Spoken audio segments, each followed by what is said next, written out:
Hello. Hello, how are you? I'm really good, thank you. I understand you're not so good. No. I'll be honest. I don't like this. So, full transparency. Obviously, I'm normally that side of the camera setting it up, and it was only probably yesterday where I was thinking, oh my goodness, I'm gonna have to think about what I'm gonna say this side, and it's totally different. I know. You're so nervous. It's just like it's so weird. I'm just not used to seeing you like that at all. Hello again, Debi Marriott-Lavery, Beyond the Dots podcast, and today with Simon McCaskill. I'm really excited about this one. I think, do you know what I really like when we get to see you and we get to chat and we get to do our thing, but I also really like taking that back seat over there, if you like, to be the one out of the spotlight and more making sure things are going well than the pressure being on. So I think in our environment, when we meet, it's not normally like this, is it? Well, no, it's not. And I've been desperate to do this with you since we started doing this like nearly 5 years ago. And the reason that I've been desperate to do this with you is because I wanted to kind of, I guess, tell the tale about how this all started. And I think the irony for me is you're sitting there super nervous, not wanting to do it, but it's you who's made me the person I am today, confident enough to do this. So I kind of feel it's poacher turn gamekeeper. So there we go. Yes, totally, and I get that. But you know what? I think don't you? You were always made for this. Like we've done is encourage you. But you are so natural at it. Like, and I'm sure people will be listening or watching this. Like, the last podcast with Veronica.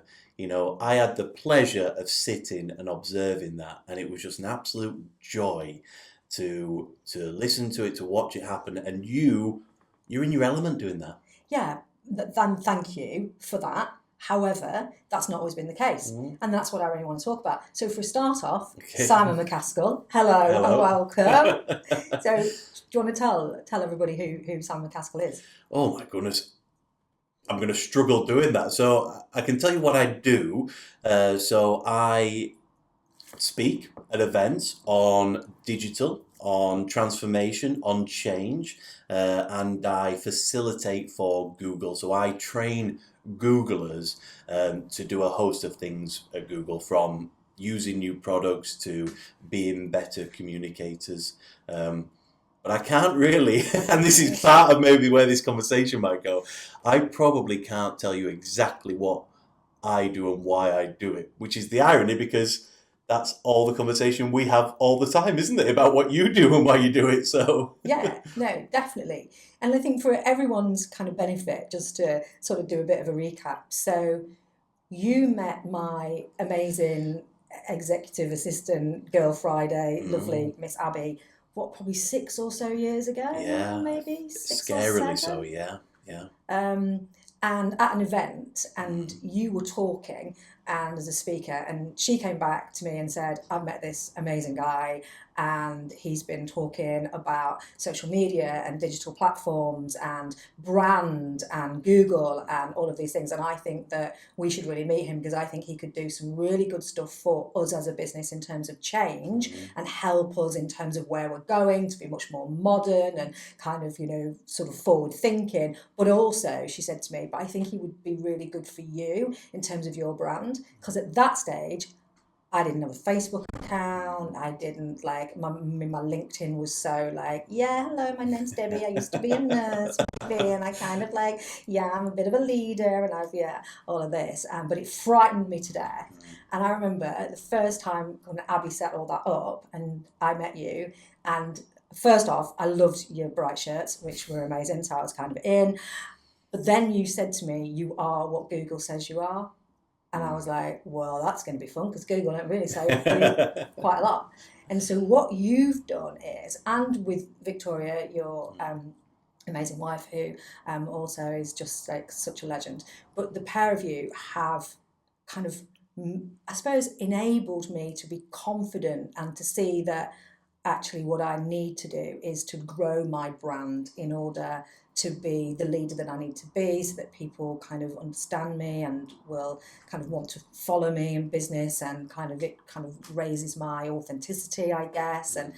but it was something I never wanted to do. So again, the irony of this is you don't want to sit here and talk to me, but you're the one who's made me now have 5 years of podcasts, of the work that I've done around much more kind of outwardly sort of speaking about a lot of topics that I feel very passionate about on social media, or just in kind of platforms that I would have never done before. You've helped me kind of grow that confidence. I mean, people always say to me, you're a really good speaker, but you know that until I met you and Vic, I would have palpitations before I even went on and spoke to anybody.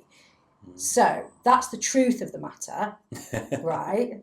So you now need to calm yourself and talk to me and be confident about this. So talk to me about you are who Google says you are. Yeah, so thank you. And isn't it amazing looking back and piecing it together and thinking where it started? But I think at that point in time, I was doing a lot of talking around you are what Google says you are. And for people listening, what do we mean by that? Is you might be the best boss, the best motivator, the best inspirational person in a room, but you're only touching the people inside that room. And I think the whole takeaway from this is if you can translate that to an online presence where everybody's online, everyone's doing their research, everyone's forming an opinion before they meet you, it's such a great opportunity to reach more people and have a bigger impact, etc. But here's the but.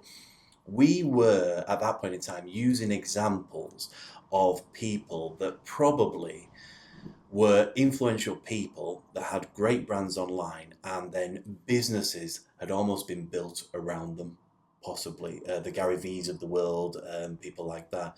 What I think was totally unique about you in that moment is you heard what we were saying, and lots of people heard what we were saying and believed what we were saying, but then you actually did something about it.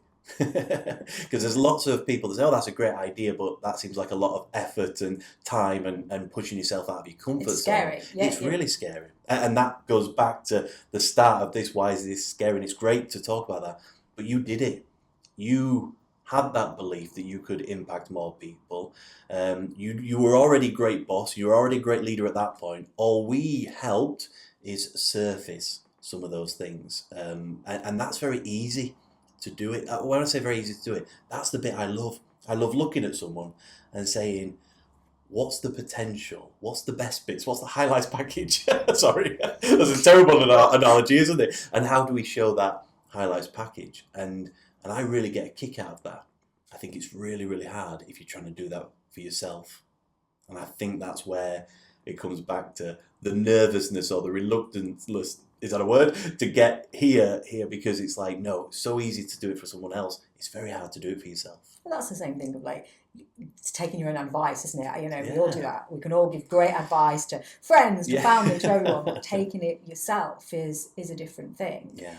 But when we first met and you started to kind of really talk to me about that, I remember being really, not skeptical, but really scared and thinking, do I really need to do this? And, should I be putting my head above the parapet? But you, I suppose, enabled me through teaching and showing and just how powerful it could be, and how for somebody like me who's a change agent and wants to to change people's lives or to change businesses or to move things forward and to make sure that we never stand still and that we're driving the best outcomes, you were kind of saying, well, if you don't do this, in a way, you kind of you're not sort of, I suppose, realizing your potential.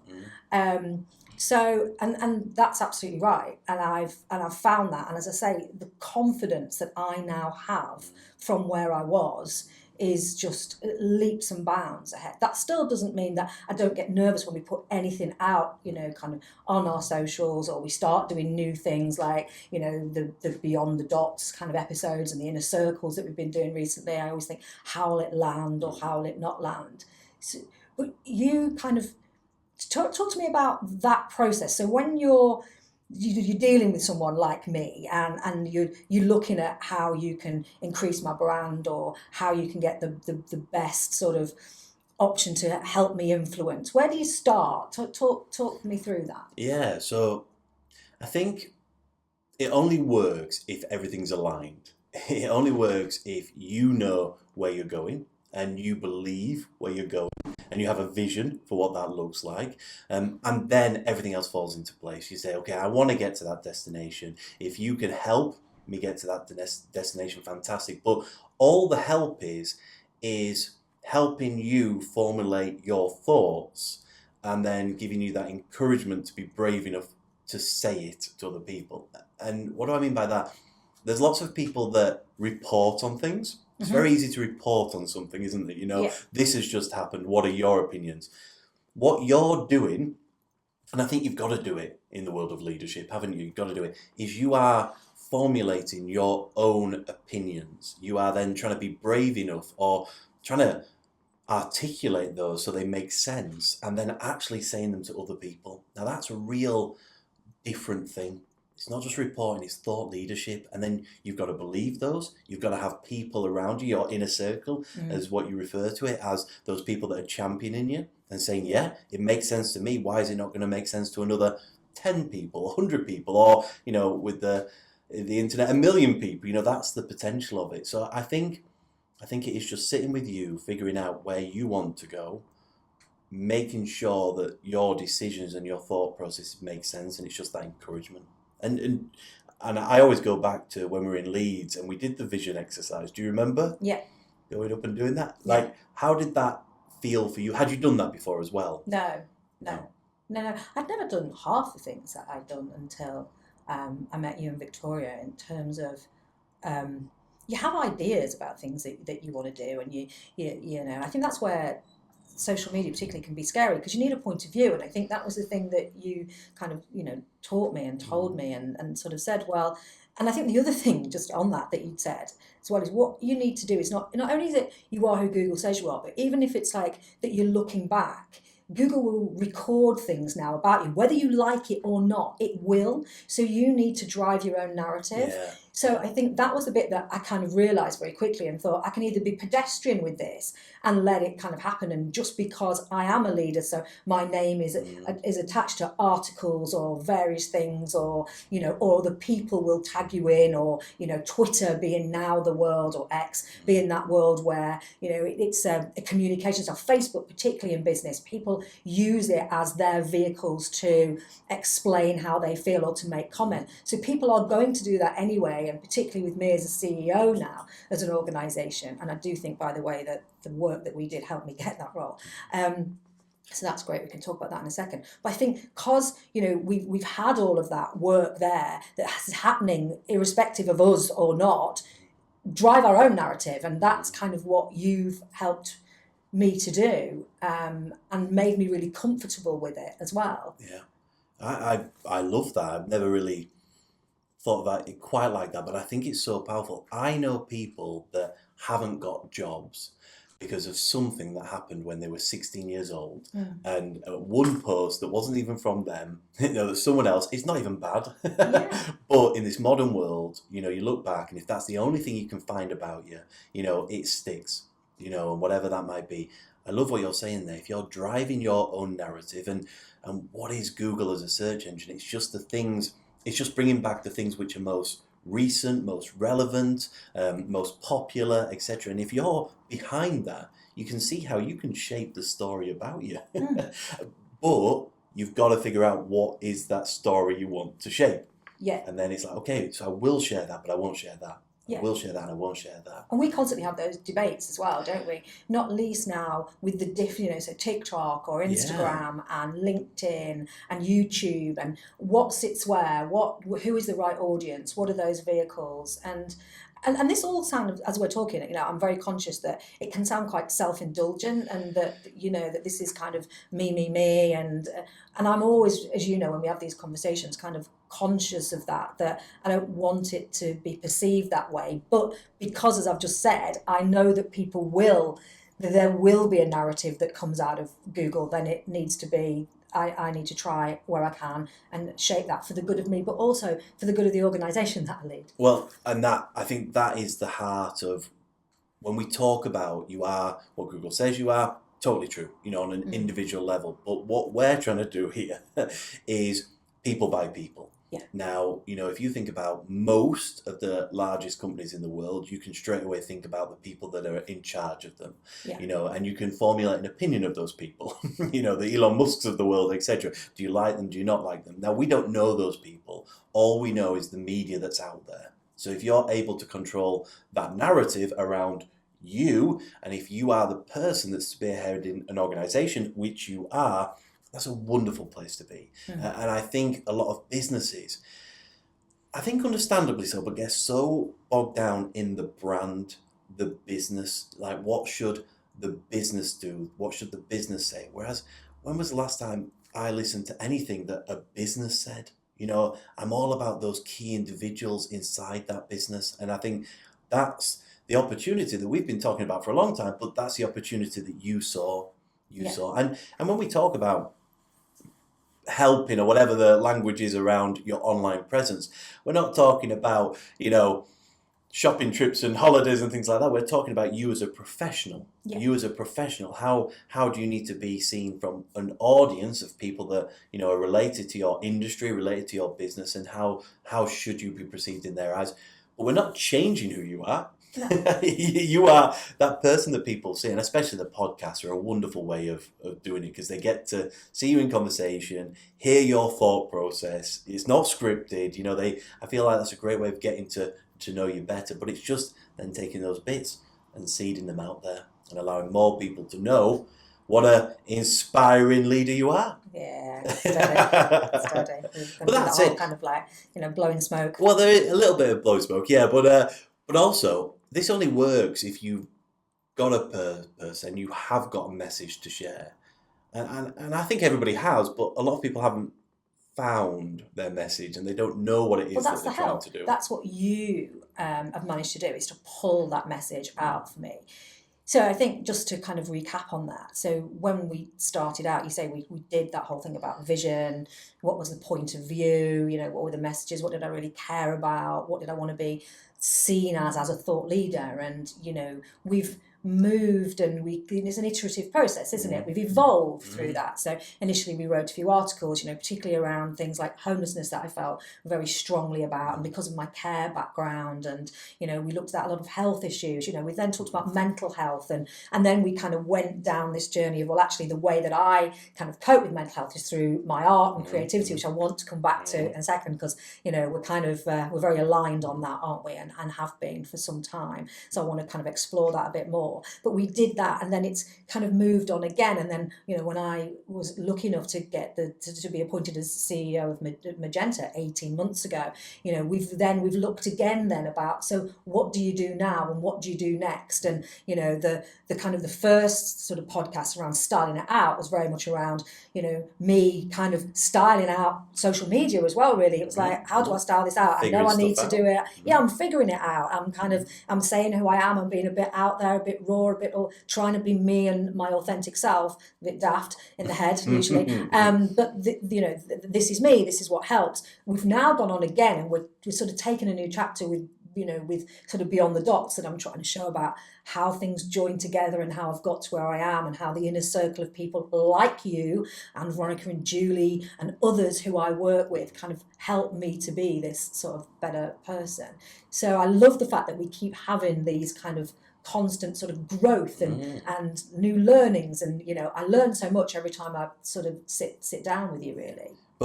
And isn't it great to hear how it's evolved? And you're right, it does evolve, but at the heart of it, it's the same.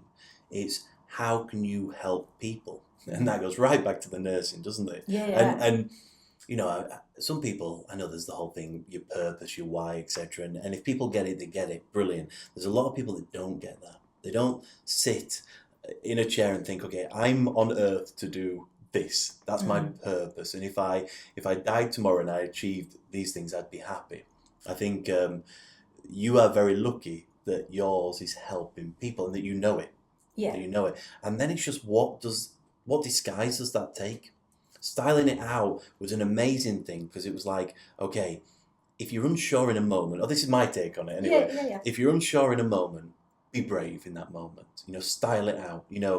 Push yourself out of your comfort zone, and that's just helping people in those times of uncertainty. And we needed that. In the past 4 or 5 years, we've needed that. And then now, amazingly, wonderfully, but not surprisingly, you are a CEO of an organization now.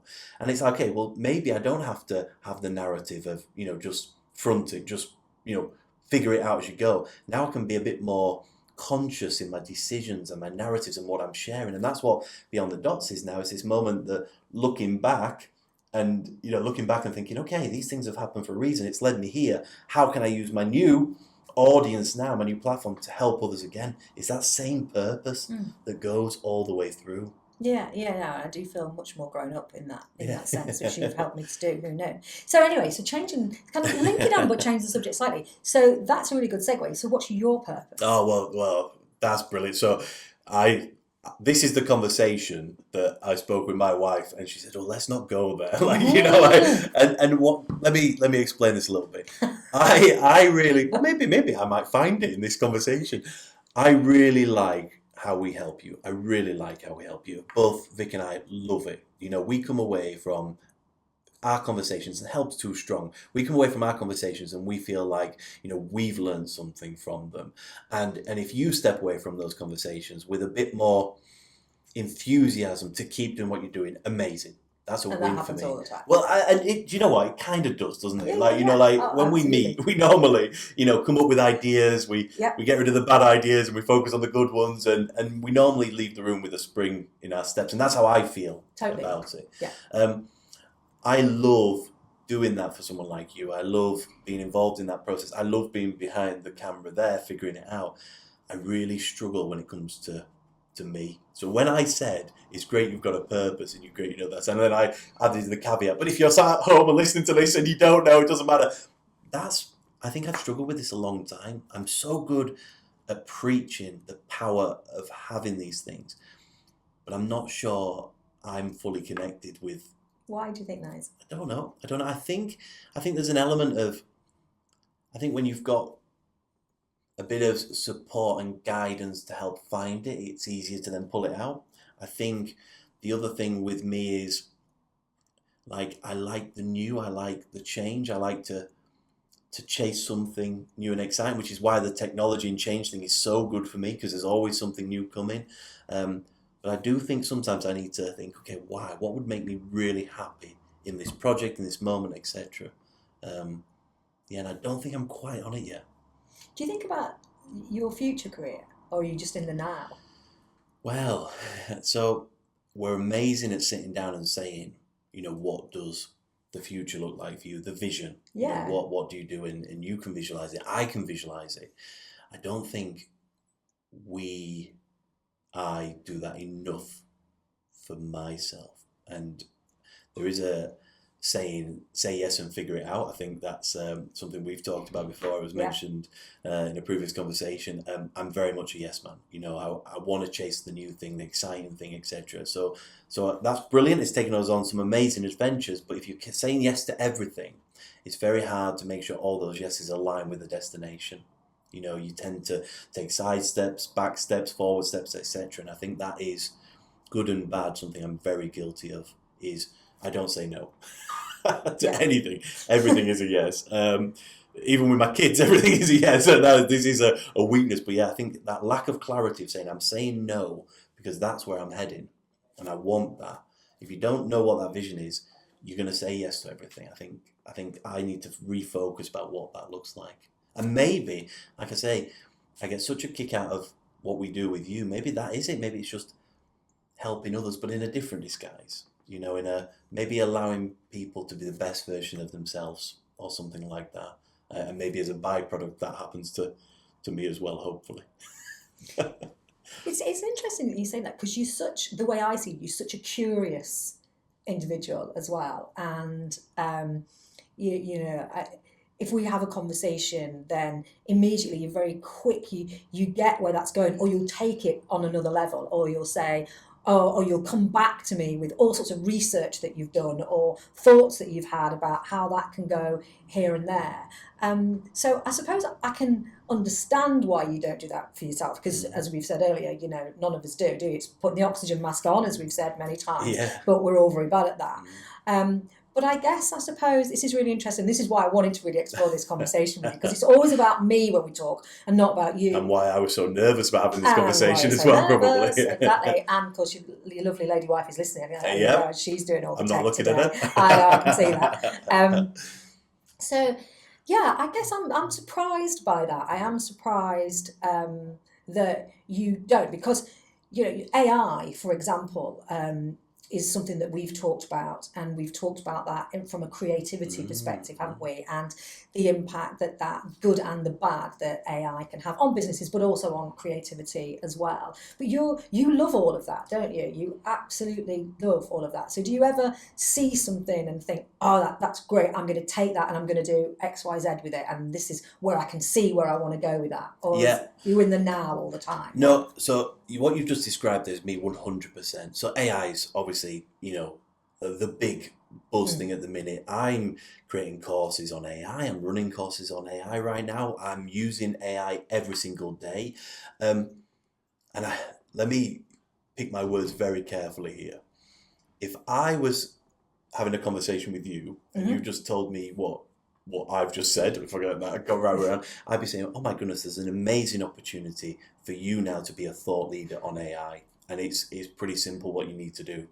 Start the podcast, share some content, show some demos, get active on it, and you will be busy, busy for the foreseeable future, because this is the topic and this is right now. I know that. But I get so excited about the doing and the thing itself that I don't step back from that opportunity to think, okay, this is what we could do. I'm just busy doing. Have you got a podcast on AI? No. Are you a thought leader on AI? Is this going to turn into a task list for me after this? Absolutely it is. But no, but you should do that. Totally. And I will. I'll have a chat after this and we'll make it happen. But yeah, do you know what? But it comes back to this. It comes back to this whole point of why I think this works. I think this works because it's the accountability factor. It's the, Debbie, what you're saying makes sense. Say it to more people. Now, in my head, that all makes sense. I possibly don't have the equivalent behind me saying, that makes sense, do it. And that That's accountability. The inner circle stuff. Well, it is the inner circle stuff, isn't it? And I'm in business, I'm a bit of a lone wolf. My business is small. It's me and my wife and a few others that come into it.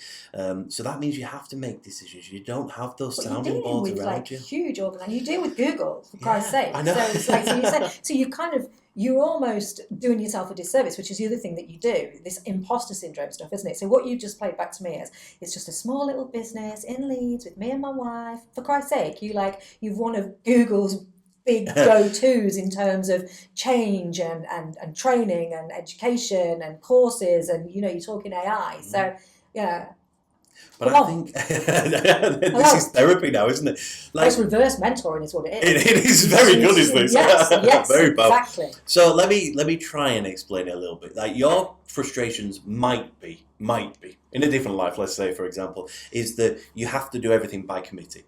Yeah. Sometimes there's so many people, so many voices, so many opinions. But what the amazing thing about that is at the end of all those conversations, you have a very diverse perspective on everything. And then you can move forward saying, do you know what? I've heard from 100 people here.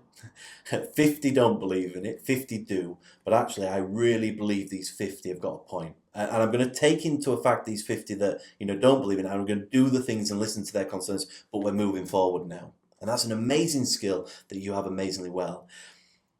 I might have those ideas.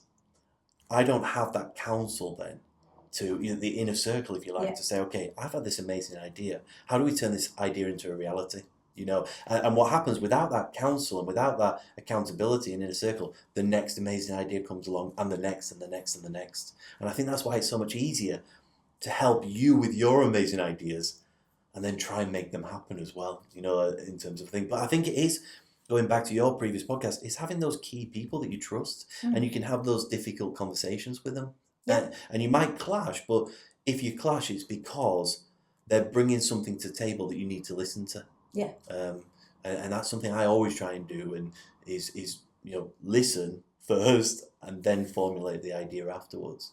And that's a brilliant thing working with large organizations, because they've got lots of smart people with lots of ideas. They just need an environment where they can bring them together and have somebody not even mediate, but direct, facilitate conversations. And I think that's the bit I love. It's not necessarily telling people what to do, it's allowing people to figure things out themselves. And then when they do, it's like, well, how can we help you now? So it's interesting, that, isn't it? So I see you as a really proactive individual. That's how I, when we have our conversations, forward thinking, proactive, kind of absolutely at the forefront of what's new, what's innovative, as I say, curious, all of these things. In a way, what you're kind of describing to me is someone who's quite reactive, who's like opportunistic more than sort of planning and forward from a personal perspective. So with your clients, you're absolutely different. Yeah. But it is this point that therefore then in your own world, in your own business, that you're not that person. Do you think ever about that maybe you want to be, or do you not even think about it at all? It's the thing that drives me crazy every single day on a weekly basis is, what do we actually want to achieve? Like without sounding, and it's going to come across and sound weird, I think in this world you can achieve anything you want to achieve. I really, really do. But you've got to just figure out what that is. And I think because I really believe that, it makes that decision process of figuring out what that thing is almost harder. There's more pressure to it. Like, if I think about things in life that I thought, oh, that would be nice to do, start the business, do this, do that, they've all come to fruition. And it's because that decision has been made. Now, I don't know, did you watch Glastonbury? Yeah, of course. Okay, did you see Dua Lipa? Yes. Did you hear about talking about manifesting? Yes. So I'm in a funny position with manifesting. Let me explain what it is. I totally get it. But I get it from a different set of perspective or a different viewpoint. Like, if you decide you want to win a race and you manifest it, that's me winning the race, etc. I'm winning the race, I'm manifesting it. All you're really doing is feeding the brain thoughts about things you want to achieve. So then when you go home, rather than have the pizza, you think, well, if I'm going to win the race, I shouldn't have the pizza, I should have the fruit. It's a terrible dietary advice, but like that sort of thing. Okay. And then the next morning, oh yeah, winning that race again. So what decisions am I going to make today to help me win that race? So I'm going to go out running, so you go out for a run. So manifesting for me is about figuring out a vision and then just actually being so passionate about that vision that you just start doing the actions that lead you there. Yeah. It's not writing on a bit of paper and the universe will just give you it. Now I know that people out there will totally disagree with this, and I love it. But even the fact, if you write it on a bit of paper, you've made that conscious decision to put something down. Something becomes real. Yeah. And I think if you can have something real, if it's a vision or whatever, you can work towards it. And I think that's very powerful. And Dua Lipa talked about it, didn't she? She did. Headlining the pyramid stage on yeah. Friday, and it's like, wow, it can happen. And I think that's where I'm at, where at as a business, on a business thing. It's like, okay, what's really exciting? What's the thing that's really going to get us excited? Once we get that, then we go. Well, I think we've established, haven't we? So it's AI. Well, so it's thought leading. Yeah. But it's needing that, though, isn't it? Yeah. It's one of those things that's kind of come into everyone's consciousness, and as I say, good and bad. There are businesses who are saying, what can I gain from that? We also know it's something that's, I'm sure there are other things similarly. I'm struggling to try and find things as probably polarizing in terms of it can be as absolute negative as it can be positive. And it's outwardly that way. So it feels like there's a massive opportunity there. For someone like you to step into that space. Well, I totally agree with you. But what you've just said, it really rings true. So I'm over here playing with AI and doing what I think is some really, really cool stuff. And just to talk about that cool stuff and how mind-blowing is AI is going to be, will straight away turn off a large percentage of people, understandably so. Like, I've not witnessed in my lifetime, and certainly looking back, something as big as this moment in AI right now. It's going to change so much. But what you've just identified is absolutely key. Everybody's coming to this conversation with a bias. Yeah. Everybody already has something built into them. I mean, 100 years of sci-fi movies saying that AI is going to take over and destroy humanity doesn't help. But, you know, like, everyone is coming to this with a hang-up, a bias. And just to say, look how cool it is, or, you know, what you could do is a missed opportunity to really bring people along on Yeah. that journey. The first thing you've got to do is really address them where they're at. You know, you're worried, rightfully so. You know, so let's address that. Let's look at what it is and what it isn't, and bring them on that process. I'm saying this from experience. I've just been delivering some AI courses to a group of people that say they want to know AI. We'll start talking about AI in different industries, and they'll be like, "Whoa, it's so cool," etc. And then we'll say, "Oh, and look at AI in your industry," and you just see them. They freeze up. You know, these people that loved it and loved the prospect of it and the all opportunities and everything, suddenly they don't want to hear it. You know, it's okay over there, it's not good here. You know, as soon as it impacts me, threatens my livelihood, etc., understandably, they close down. Yeah. So it's like that, and I love that. I don't love that, but I love the human dynamic of, you know, seeing how people can get so blocked by emotions that they can't actually see an opportunity. And there's just something in there. But yeah, AI, wow. I mean, this is gonna change everything. But am I right in saying that you're on a journey with AI now as well? Would I what I've said about not for us to, oh, okay, maybe for us, let's see what it can do. Yeah, absolutely. I think something as fundamentally, outwardly sort of, again, polarizing, or as you just said, bias, or something that's just so modern and so out there, you can't ignore it. You just can't. So, and I think it's looking at it from the perspective of what it can do.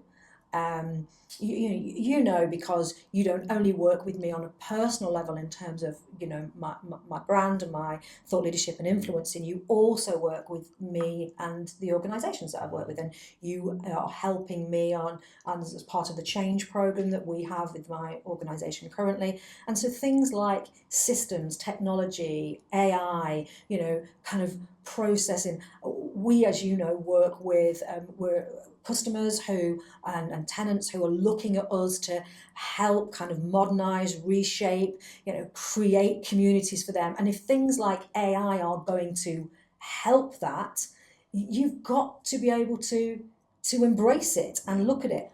At the same time, understanding that there will be some absolute negatives and downsides, but we know that, you know, I think very strongly that your strength is always your weakness anyway. You know, then there's that fine line balance of boundary.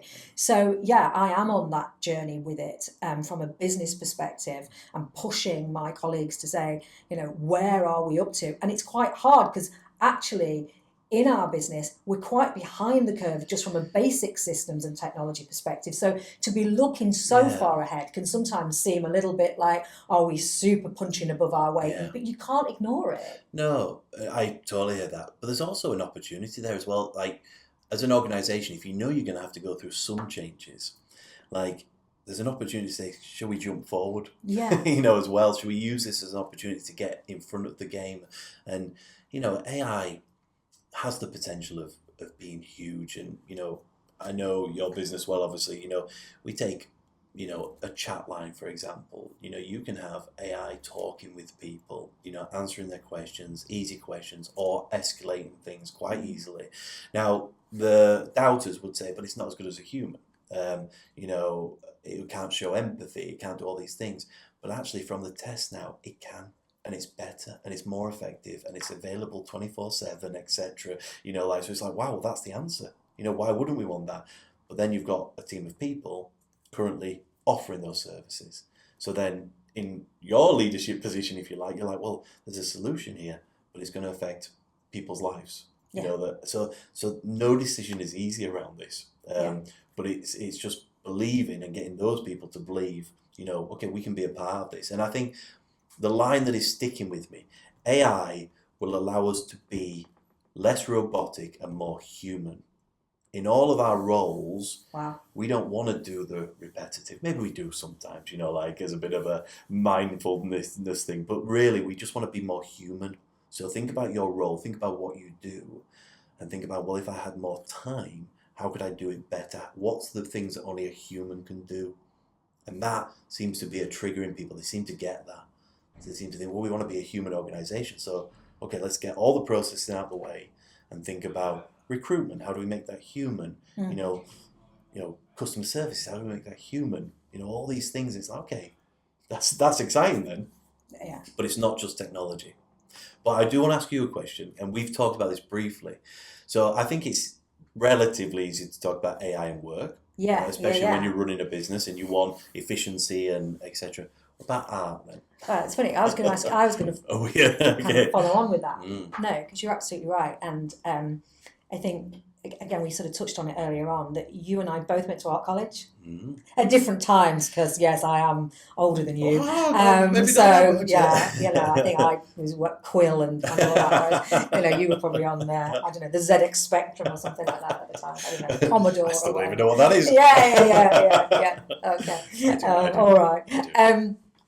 So yeah, we both went to art college, and we both have a love of art, and that's something also that kind of brings us together. Yeah. And we know that, you know, what I've been trying to say for some time is that art really helps me from a mental health perspective, but also now I think that whole kind of, and we've been talking about this, what we've been talking about is creative thinking and leadership and creative thinking, and how that prepares you, you know, to take your business forward and to make sure that you're not left behind, and all of those things. But yeah, you're right, and AI is at the heart of that. And yes, there's the other side of it, the creative side, and where does AI sit with that? And you know, you've promised me that you will teach me how I can potentially use AI in my art and my, you know, creative bent, if you like. And I'm really fascinated to do that. I suppose the purist in me says, I'm a painter.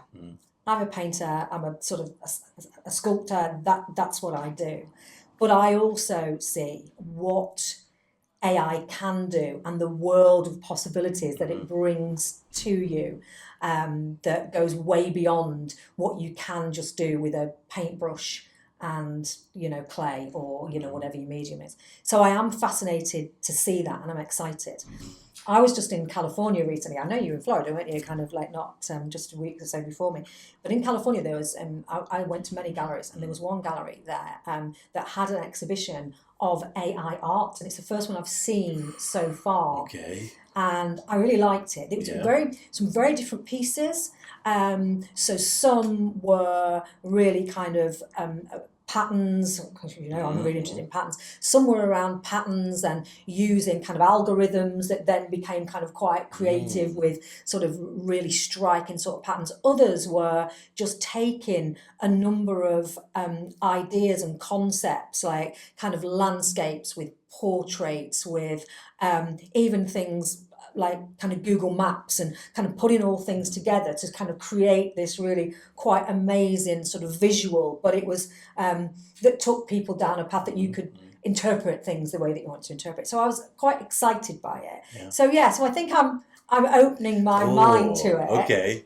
And and I'd probably like to what I'm kind of wanting to do, I think, is to bring both together, because, you know, I like to do that with my art. You know, I like to kind of bring sculpture and painting together, or I like to bring kind of my leadership style into my painting, or I like to think about things like that. So, or things that I'm facing at work, I like to kind of paint about that or interpret what that would mean to me. So I think, what I really like to do is take my kind of raw kind of paint and paintbrush and create that with an AI image. An amazing like hybrid of the both.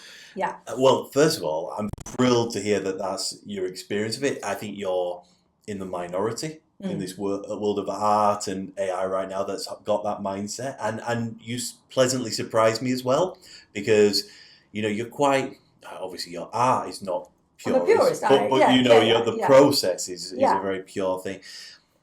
I think what AI art isn't is for the purpose of doing. You know, so you paint for the meditation, for the calmness, for the mindfulness, all these things. And obviously AI art is not that. Yeah. But it is for that thing at the end of the journey that can provoke an audience, you know, gain a reaction, whatever the case may be. So if you think with that in mind, what do you want to create? And then use AI to create things that you could never have created before. Now, you're a talented artist, but there will be mediums that your, weaknesses or things you've seen which are inspiring, etc. Suddenly, limitations are off now. Yeah. You can do whatever you want to do if you can imagine what it is you're trying to do. Yeah. And that, to me, when you talk about our backgrounds, very, very similar. But I think I don't love art. I'm sorry about saying that. That's going to, I know, offend. I love creativity. Yeah. And I think they're sometimes one and the same, aren't they? Yeah. And I'd be more fascinated about seeing someone paint a picture than looking at the picture at the end almost. I love the creativity of getting there and things. And I think that's the bit that's so important to me, it's so exciting to me, is how AI can allow you to be more creative and to sit down with the brief of, okay, here's my paint, here's my paintbrushes, and there's AI. How do you create something in the middle here? Wow, that would be... Well, I'd love to see that. Well, let's do that. Definitely. Let's do it. Let's definitely do it. Yeah, and it's really causing a steam. People have submitted digital art made by AI to traditional competitions, and they've won. Yes. Without people knowing. And they've won because they've thought that's amazing. But then when they've realised it's AI... there's been they've gone mad about it, etc. And that just gives you, again, this whole idea of where people are with their mindsets around this now, which is key. Still unknown though, isn't it? Totally people unknown. Are just always understandably fearful of the unknown. But let's do it. Yeah, do you know what? That would be awesome, wouldn't it? It would. That would be awesome. And I think just on that's probably, finally really, I guess, is that creativity word, which links us both, I think, very much so. And we've been working now, haven't we, more recently on the next kind of iteration of my influencing and things to sort of say, okay, so yeah, as we've spoken about today, creativity for me has been an outlet. It's been that sort of outlet for sure. But actually, as we've just been talking about, AI, creativity, change, thinking, planning, all of these things that I think are very important for leadership, particularly today, particularly in organisations and sectors that need to change, that need to drive better outcomes for people. You've got to think differently. So I'm trying at the moment to kind of prove that creativity in whichever guise, it doesn't mean you have to paint and be really great at drawing, but creativity and creative thinking outside of a box, that old adage, but doing that has to be the thing that really drives us forward as a business, as a nation, as we haven't even got climate change. If we're not going to be creative about the things that we do, how are we going to do this?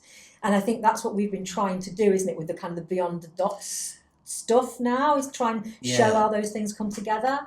So I'm smiling and I love this. And there's something I do, and it's related to this. So I do graphic design, so I use Photoshop and stuff like that. And involuntary, whenever I'm doing any graphic design, which is work, I sit there smiling. Okay, I can't control it. It's not like I'm making this conscious decision, and I catch myself doing it. I'm moving boxes around, on a screen, but I'm smiling doing it. And I think this is where, if you can connect the two parts of your brain, etc. But if you love being creative, and you obviously are a leader and inspiring, and you can bring them both together, that's the sweet spot. I think that's more powerful. It's one authentic version of you, and exactly that. Like this came to you earlier this year. This idea that yes, you are creative over here, and yes, you are a leader over here, but is there an opportunity to bring these things together? And that's the sweet spot. Yeah. So 100%, it's now figuring that out, isn't it?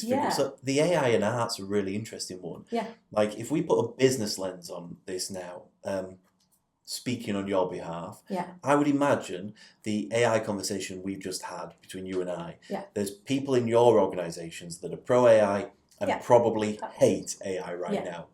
Now, that's happening. If you can bring AI to that conversation in your creative, artistic way, hey, look what I've done with AI over here, then those people that are fearful of it the barriers come down, the bias starts to get broken, etc.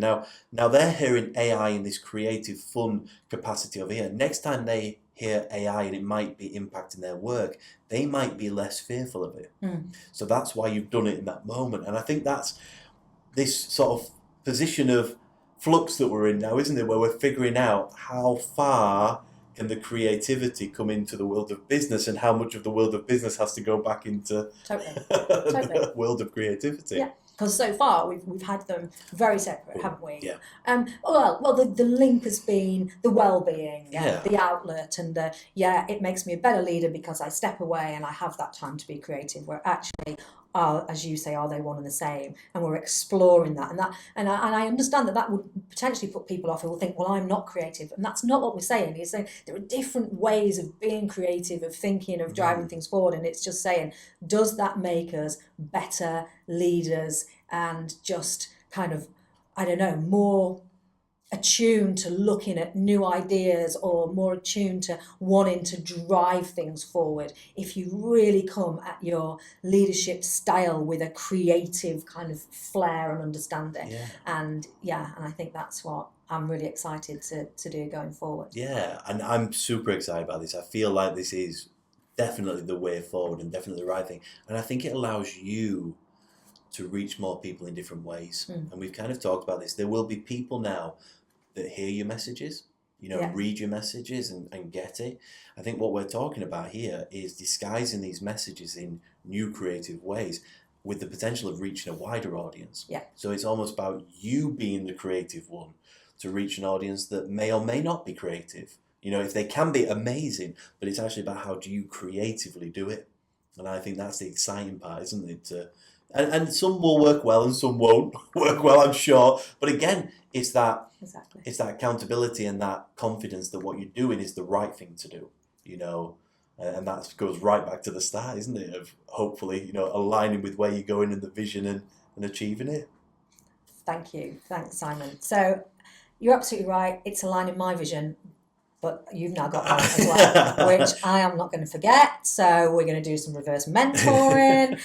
Every time we meet and we check on where we're going with mine, I'm going to go, where are you with yours? Well, hopefully you'll be able to see. So I wasn't anticipating coming at this with homework, Oh, you have got homework for sure, and I will check. And as I say, your lovely wife is currently sat over there, and she's just written it all down. So I've seen it. But thank you. Thank you. But thank you also for getting me to this point, because without you, we wouldn't be even having these conversations today, and without you, I wouldn't even know what a podcast was. No. Well, that's I'll give you that. Yeah, definitely. Yeah, it's absolutely. A pleasure, and you were made for this. So anything we can do to help is an absolute pleasure. So thank you. No, thank you.